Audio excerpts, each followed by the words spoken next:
It all started really when I was 6, 7 years old, really, playing in the town rec leagues. Did all that, and then started playing CYO basketball. That was probably my first competitive basketball, church league and all that. Then moved up to travel, decided I was going to go to Weathersfield in 8th grade, and ever since then, it was a good fit over at Weathersfield, and kind of just, the years went on, just fell in love with the game. It was tough. I couldn't really shoot it that well. I was playing varsity as a freshman and sophomore. They gave me the chance, and it was difficult for the first couple of years. Junior year, kind of things started brightening up for me, I guess you could say. Started scoring the ball a little bit, found my jumper, worked hard into that summer, sophomore summer. Did everything I could, put my whole summer to basketball, and then senior year, just same thing as junior year. Just guys were guarding me very hard, and had to work hard for my shots, and then by junior year, senior year, I think I had almost everyone in the Little East contacting me, except the guys from up north, Eastern and Keene, Western and Plymouth. Kind of the core teams in the LEC kind of all reached out to me, and I had one Division II, Pace University, but it wasn't crazy. They weren't too high on me. I happened to choose Keene out of high school. When I first got there, I felt welcomed right away. Honestly, I could say that. The senior group over there, when I was a freshman, was a very strong, and they had a wicked, good relationship with everybody. And they made you feel loved, and they were a bunch of good guys. And I say to this day that one of my favorite teams I've ever played on was that team right there, with Ozella, Lucas Hamill, Jeff Lunn. And with Ty too, I'll put Ty in there too. Ty was definitely fun to play with. Could have went for 30, could have went for 10, but he was just always an impact on the floor.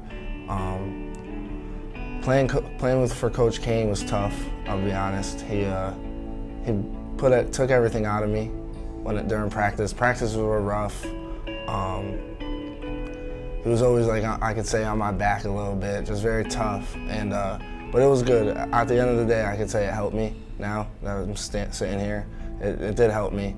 But yeah, it was a good growing year, I could say. It was an enjoyable ride, but I think I learned a lot from there. Eastern Connecticut taking on Keene State College in the 2017 Little East Conference Tournament, as the Warriors are seeking their 4th Little East Conference Tournament championship and their first since 2012. There's a couple Connecticut kids on our team too, so our coach would always put in our mind, hey, you guys are coming from New Hampshire, talking to us and saying, I know a lot of people here, da da da da da.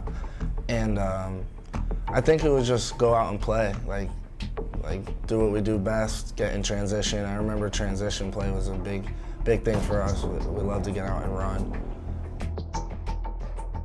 And it was just a battle all game long. The atmosphere was crazy. Then here's a scary moment for the Warriors as Hugh Lindo, he's going to bounce it off to Donnie Craig, and then Lindo goes hard right into the cement wall. That did not feel good. And he would return in this one somehow, some way. But Lindo clearly shaken up on that one. And then just a few minutes later, this time it's the other senior, Dave Canning. His knee buckles up or he gets injured. He would come out of this ball game. He would return as well.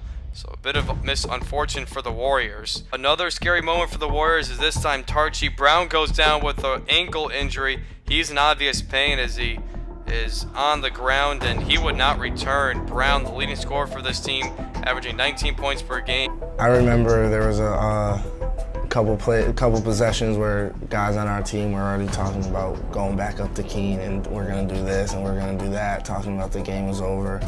And they just kept battling. That 13, they had a big run. They went possession. They scored, we didn't score. They scored, we didn't score. They scored, we didn't score. At that point, it's a 4-point game. And then I think Tyrell hit a big 3 in the corner that put them up 1. And then DeMonte Turner, who was also a freshman, was on the court at the time, and he threw a lazy pass, and Los, in the anticipation of Los, you guys know that, he stole it, went down, and he fouled him and won, and they got the lead. Nichols on Craig, gives it off to Turner. That one's taken away by Gonzalez. Gonzalez versus Turner. He lays it, counts the basket, and one! Carlos Gonzalez! What a play by the freshman! Once they got the momentum going and they had guys hitting that net, like, I think Kendall was in the game. Kendall was out of the game for a lot. Donnie was in the game. Brendan Young was in the game. A lot of guys that weren't contributors throughout the whole game hopped in there and played their role and did what they had to do. And I think they definitely had the momentum to pull that away at the end and shot us down right away. Nichols. There's actually probably a less than 1 second difference between game clock and shot clock. If you're the Warriors, you want Gonzalez taking this shot. Lindo now has it. Off to Arnhem. Backdoor pass to Gonzalez. Gonzalez up and layup. I remember before I knew the whistle was blowing, I grabbed the ball and I just ran. They were all celebrating and I grabbed it and I was ready to go. And then obviously the whistle blew, and then that timeout, obviously wanted to get it to Ty Nichols. Trouble or take a difficult inbounding it to Nichols. He's the guy, I guess. He's the one you want to shoot the ball at the end of the game. Nichols gonna go the full court. I think he was 5-on-1 when he shot it. Full court, puts up the shot at the buzzer, and it's no good! Eastern Connecticut has reached its destiny! And for the fourth time in program history, they have won the Little East Conference Tournament Championship as they storm the court. They have done it! I was wide open on the wing. Matt Ozella was wide open on the wing, and I got the picture on my phone of all of us wide open still. And you never know. He put up a good shot, tried to put it off the backboard and bank it in and whatnot. I think if he swung that one more, maybe we could have got a better opportunity, but it is what it is.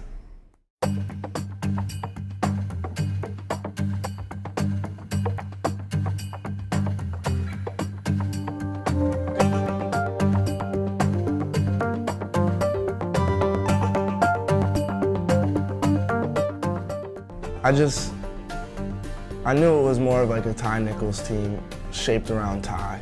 And I knew they were getting some freshmen, like, I don't know how to explain it. They were trying to rebuild and whatnot. And I'm not saying rebuild like take me out of there, but like it was all within myself that I wanted to. It was more of like let the semester go by, and it was midsummer, honestly, that I started second guessing. And I knew Tarchi was gonna be here again. My best friend from home is Jay Nunez, and that was the first person I got in contact with. And ever since then, me and him were talking. I came up and played pickup a couple of times with them after the basketball camp that Coach Geithner holds. And I let Geithner know. I said, I think I'm about to transfer, and I'm thinking about transferring to Eastern. And before you know it, I was choosing classes to come to Eastern in the fall, and that was that. And I think it was a great decision on my part.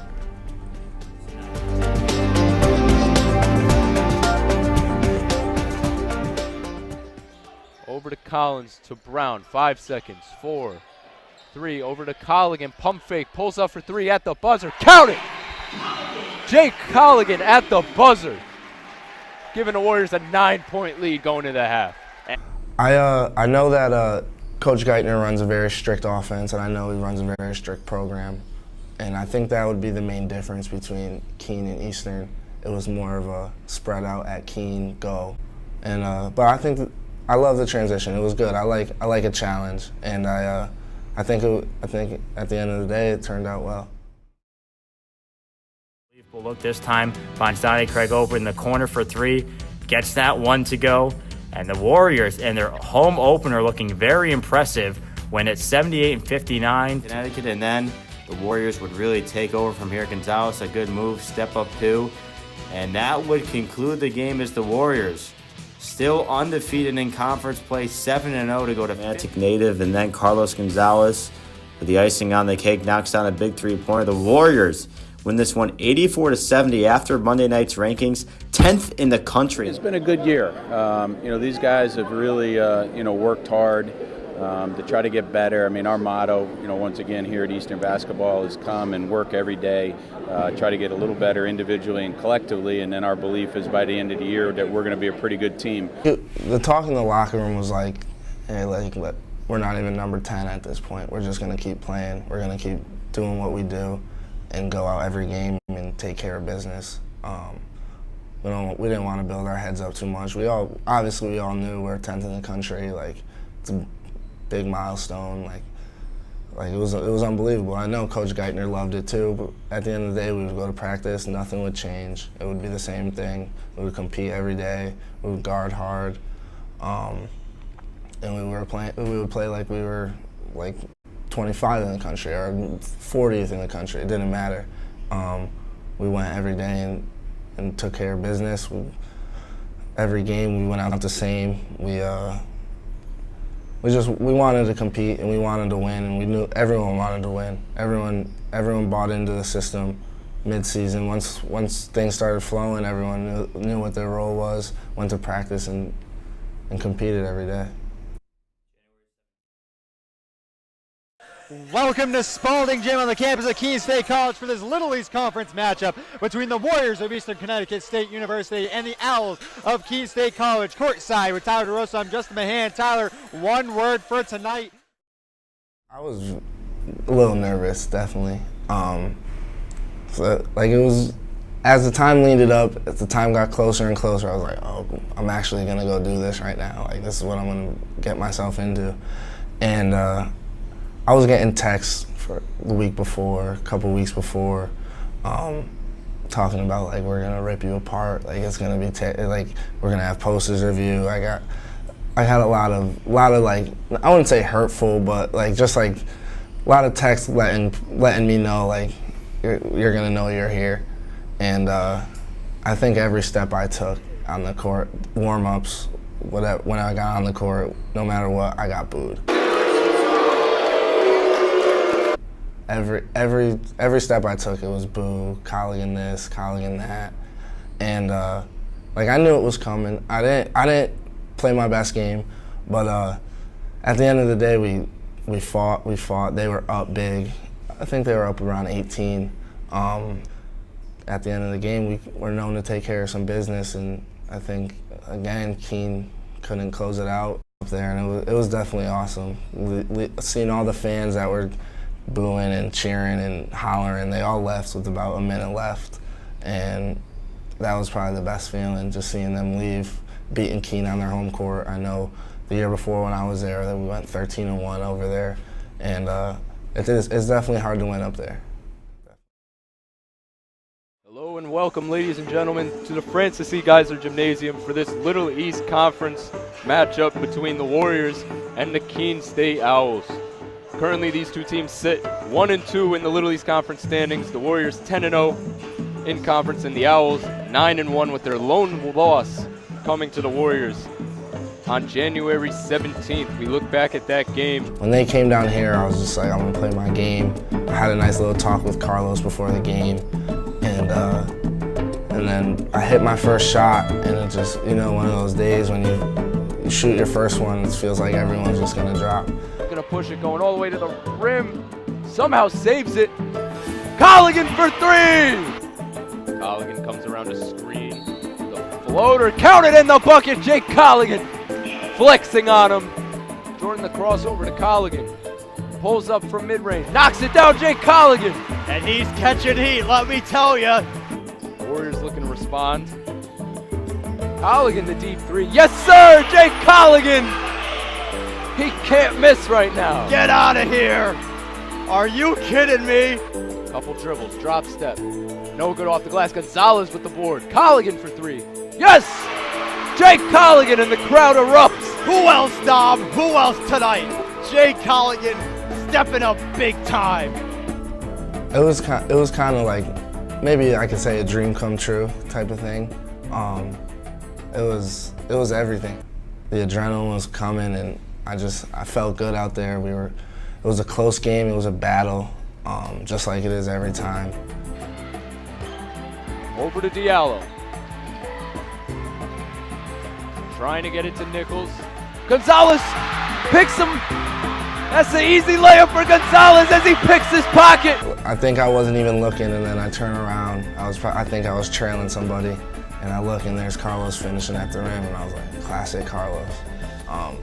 He's a very clutch player, and great defender, defensive player of the year, obviously, as you guys know. And it was like, he told me before the game, he's got my back, he's got me. And you trust someone like that, you know. At the end, crunch time, did it his freshman year. He was doing it all year this year. It was just surreal again, like seeing him take over games on the defensive end is pretty awesome. East Conference tournament coming to a conclusion on Saturday night is the championship game, a rematch from last year, Eastern Connecticut and Keene State, a 72-70 win for the Warriors. And due to that man right there, Carlos Gonzalez, who had 30 points in that game, including the game-winning backdoor pass layup to seal the deal, and Ty Nichols for the Owls, trying to prevent back-to-back championships for the Warriors. And the Owls coming into this one without Miguel Prieto, who injured himself in that semifinal game against UMass Boston. It was just like, it was kind of like a repeat. It's just like, I just flipped sides. Basically, that's what I did. I flipped sides, and here they are a third time. You know, the hardest thing to do in sports is beat a team 3 times. And we knew they were coming with some fire, and we knew they were coming with some anger, and they wanted it bad. After we beat them here, I don't think they liked what I was doing to them, talking and doing this and whatnot. And I just know Ty Nichols from a personal standpoint. He's very competitive, probably one of the most competitive kids I've ever met. And we just knew they were coming with their all, but we were too. And we were doing everything. We did everything we had to do. Played solid defense throughout the whole game. Again, Carlos had a big game there.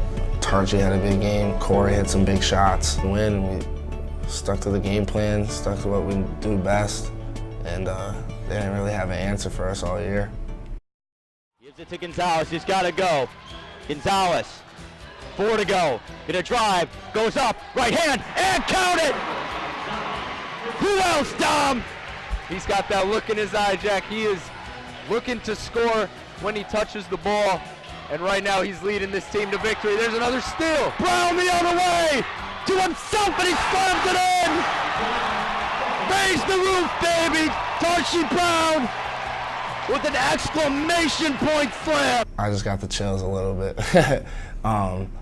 Yeah, it was right when that happened, when Tarchi flushed it. It was like, all right, like this is it. Like I think they broke it. They broke the seal, and they couldn't do anything about it at that point. They started subbing guys in and out.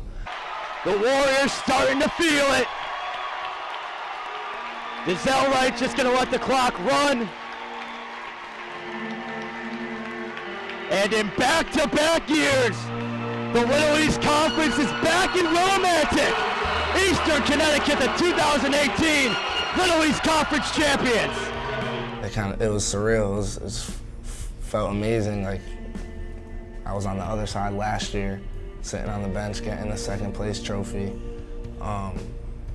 And at the end of the day, I felt bad for them a little bit. I did. I knew how it felt, you know. And I know, like I said, I know some of the guys personally, and they wanted it just as bad as we wanted it. And but yeah, it was pretty amazing feeling taking that from them.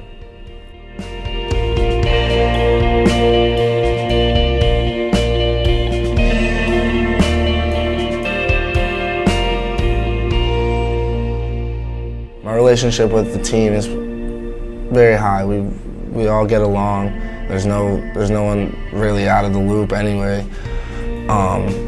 We're all hanging out all the time, doing things together, playing basketball. We play pickup every day together.